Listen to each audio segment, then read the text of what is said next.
금산예찬교회 이영 목사님입니다. 주님, 내가 당신을 사랑합니다. 아멘. 오늘은 히브리서 8장 5절을 본문으로 성막에 관하여 세 번째, 성막 건축에 관한 계시를 보겠습니다. 본문 말씀을 제가 읽겠습니다. 저희가 섬기는 것은 하늘에 있는 것의 모형과 그림자라. 모세가 장막을 지으려 할 때에 지시하심을 얻음과 같으니 가라사대 삼가 모든 것을 산에서 내게 보이던 본을 쫓아 지으라 하셨느니라. 아멘. 모세는 하나님의 계시를 받아 성막을 건축했습니다.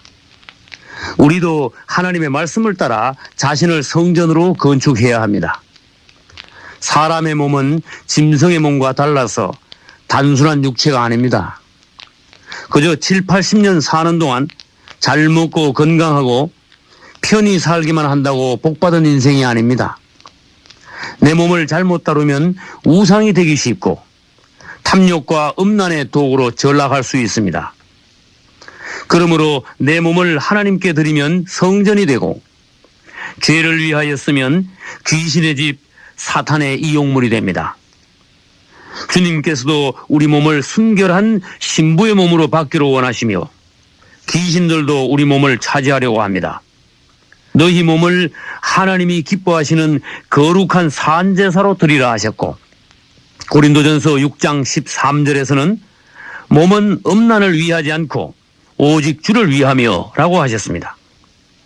그러면 모세가 어떤 과정을 거쳐 어떻게 계시를 받아 성막을 건축했는가를 통해서 우리 자신이 어떻게 성전으로 건축되어 갈 수 있는가를 보기로 하겠습니다. 첫째, 이스라엘은 애굽에서 나온 후에 광야에서 성막을 건축했습니다. 애굽에서는 성막을 건축할 수 없습니다. 이스라엘이 계속 애굽에서 노예로 사는 것이 구원받은 것입니까? 아닙니다. 구원은 애굽에서 나오는 것입니다.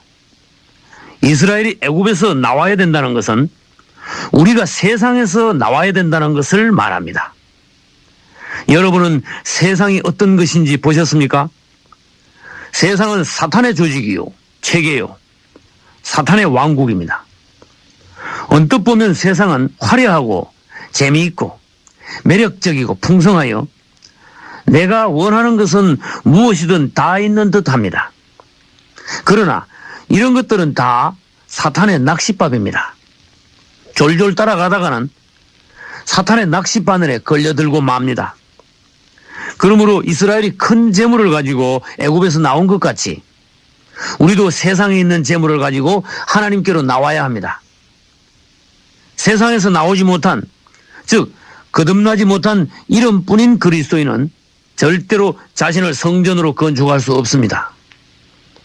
몸은 땅에서 살지만 세상에 팔리지 않은 하나님의 사람이요 천국 시민으로 사시기를 바랍니다. 둘째로, 이스라엘이 성막을 건축하기 위해서는 여러 체험들을 통과해야 했습니다. 그들이 애굽에서 나오자 바로 성막을 건축한 것이 아니라 하나님의 인도하심을 따라 여러 과정을 거친 후 1년 뒤에 성막을 건축했습니다. 시내산에 도착하기까지의 이스라엘의 체험들을 보겠습니다. 먼저 그들은 애굽 바로 왕의 학대가 어떤 것인지를 맛보았습니다. 그 고통 중에 하나님께서 애굽을 치신 10번의 기적도 보았습니다. 드디어 애굽을 탈출하던 날 밤에는 유월절을 체험했습니다. 그 후에 홍해를 건너고 마라와 엘림을 통과하고 하늘 양식 만나와 반석에서 나온 생수를 먹고 마셨으며 아말렉과의 전쟁에서 이기고 마침내 시내산에 도착하여 성막에 관한 계시를 받고 건축했습니다. 이스라엘은 여러 체험을 거치면서 가나안 땅으로 나아갔고 또 여러 체험을 거친 후에 성막을 건축했습니다. 체험 없는 신앙은 제자리 걸음하는 것입니다. 또 우리가 신앙의 체험이 없다면 자신을 성전으로 건축할 수 없습니다. 체험이란 무슨 뜻입니까? 그것은 내 몸으로 직접 경험한다는 것을 말합니다. 체험에 해당하는 히브리어 아다는 처녀가 결혼하여 부부 생활을 통해 남자를 안다는 뜻입니다. 그러므로 우리가 그리스도를 알되 지식이나 교리만이 아닌 직접 실제적으로 그분을 만나야 합니다. 이스라엘의 체험은 바로 오늘날 우리의 체험이 되어야 합니다. 하나님을 만남, 간절한 기도의 응답을 받음, 그리스도의 피로 거듭남, 또 말씀과 찬송 중에 뜨겁고 새로워짐, 주의 이름을 부르고 죄의 유혹을 이김, 아니면 야곱과 같이 얻어맞고 부러지고 깨어짐, 이런 것들은 다 생명에 속한 체험들입니다.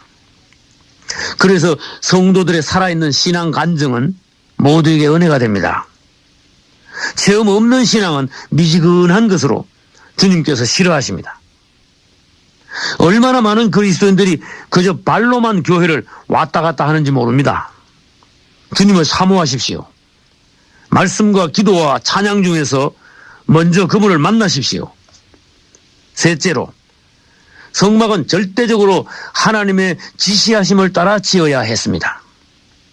그것은 오늘 본문 히브리서 8장 5절에서도 말씀하셨고 출애굽기 25장 9절에서도 무릇 내가 내게 보이는 대로 장막의 식양과 그 기구의 식양을 따라 지을지니라 하고 강조하셨습니다.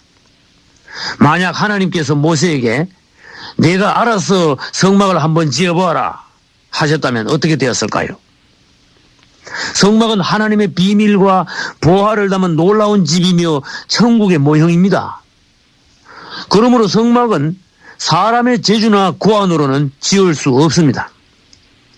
그것은 100% 하나님의 지시하심과 모세의 순종함으로 완성되었습니다.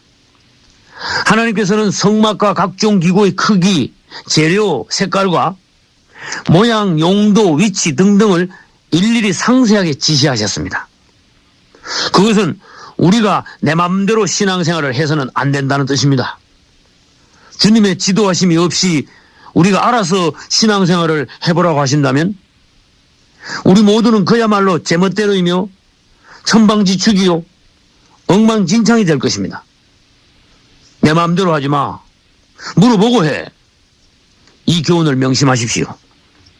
참고로 이스라엘이 애굽에서 나온 후 광야에서의 3가지 중대사를 말씀드리겠습니다. 첫째, 그들은 광야에서 하나님의 성막을 건축했습니다. 둘째, 그들은 광야에서 하나님의 군대가 되었습니다.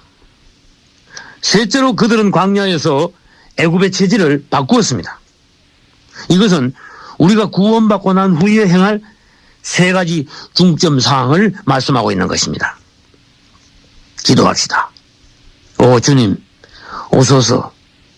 그리고 우리를 만지시고 깨뜨리시고 우리 안에 주님 자신을 깊이 새겨 넣으소서. 예수님의 이름으로 기도합니다. 아멘.